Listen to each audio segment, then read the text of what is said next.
All right, let's get into it. We're going to talk about something that's quietly reshaping, well, pretty much everything in America, from college campuses to the entire economy. And it's called the Great American Baby Gap. So picture this: Mount Ida College, out in Massachusetts. It is April 5th, 2018. And for the 1,500 students there, it is just another Thursday. You know the vibe. People are heading to class, probably cramming for finals, just doing all the normal things you do at college. But then, the next morning, they wake up to an email, and that email says their 119-year-old school is gone. It was closing its doors, permanently, just like that. I mean, can you imagine? Students were completely stranded, some with tens of thousands of dollars in debt and no degree to show for it. Now, as wild as that story is, what happened at Mount Ida wasn't some random, isolated event. Nope, it was more like a warning shot. It was the first little tremor of this huge demographic earthquake that has been building for years. And here's where it gets kind of weird, right? High school graduation rates are actually at a record high, so you'd think college enrollment would be booming, but it's not. It's falling. So how does that make sense? Well, the simple, unavoidable truth is that America is just running out of college-age kids. Right now, a U.S. college is closing its doors about once a week. And get this, over the next 5 years, enrollment is projected to drop by another 11%. Let's look at how we got here. For almost 20 years, from the 90s all the way to 2007, the American family was incredibly stable, size-wise. Then, in 2007, the birth rate just fell off a cliff.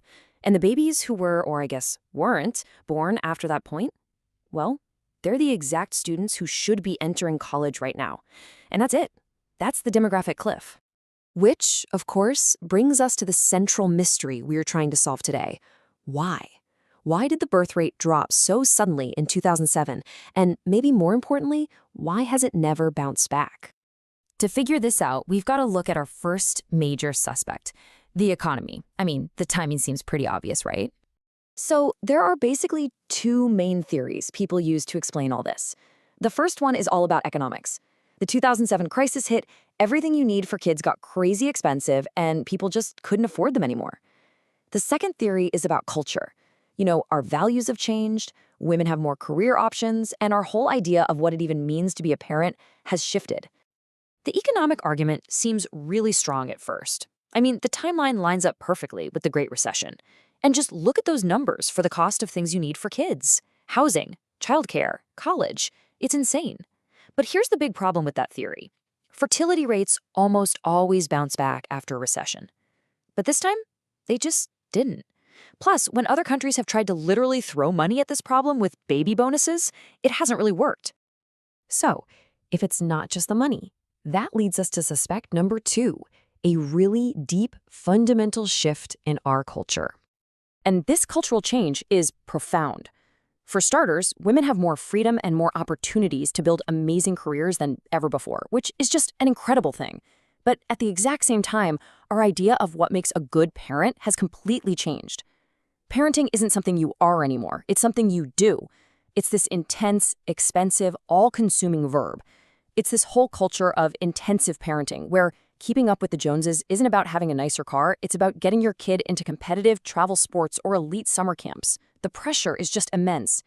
And when you're faced with that kind of high-stakes game, the easiest way to opt out is to just not have kids in the first place. Okay, so we've got two pretty solid suspects, the economy and the culture.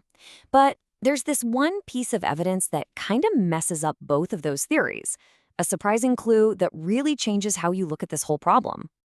What if instead of trying to guess and build these big theories, we just ask people what they want? It's such a simple idea, but the answer is totally fascinating. So luckily for us, Gallup has been asking this exact question since 1936.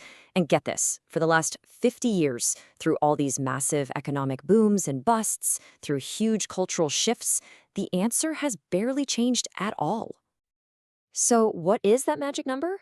Well, the ideal number of children for the average American is 2.7. And what's the actual fertility rate in the US today? 1.7. An entire child less than what people say they want. So this is the key. This is the whole thing right here. The desire to have children hasn't collapsed. Americans still want families, and actually relatively large ones. The problem is the huge and growing gap between the life people want and the life they're actually able to have. And that tells us that the real culprit here isn't just the economy or just the culture. No, it's what happens when the two collide. I mean, think about the cultural script we all have in our heads for how you're supposed to start a family. It's like a checklist, a sequence. First, you finish school.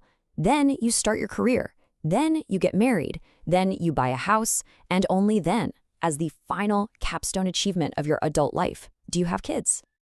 And this right here, this is the absolute heart of the issue. This success sequence has become the cultural expectation, it's basically mandatory, at the exact same time that every single one of those steps, a stable career, marriage, owning a home, has become astronomically more difficult and more expensive to achieve. So this lets us reframe this whole thing. This isn't a crisis of desire, it's a crisis of barriers. And, let's put our situation into perspective for a second. A fertility rate of 1.7 is low, for sure, but look at it compared to places like Spain or Hong Kong. We're actually doing way better than a lot of other developed countries. In fact, America has some really unique strengths here. Our fertility rate is higher than our peers. We have a long, successful history of immigration, which helps buffer these kinds of changes. And, this is the most important one, Americans still haven't given up on the idea of family. That desire, that's a massive asset. And this brings us to our final and I think most important takeaway. Maybe we've been calling this the wrong thing the whole time. It's not really a birth rate crisis. It's a housing crisis, a healthcare crisis, an education and childcare crisis.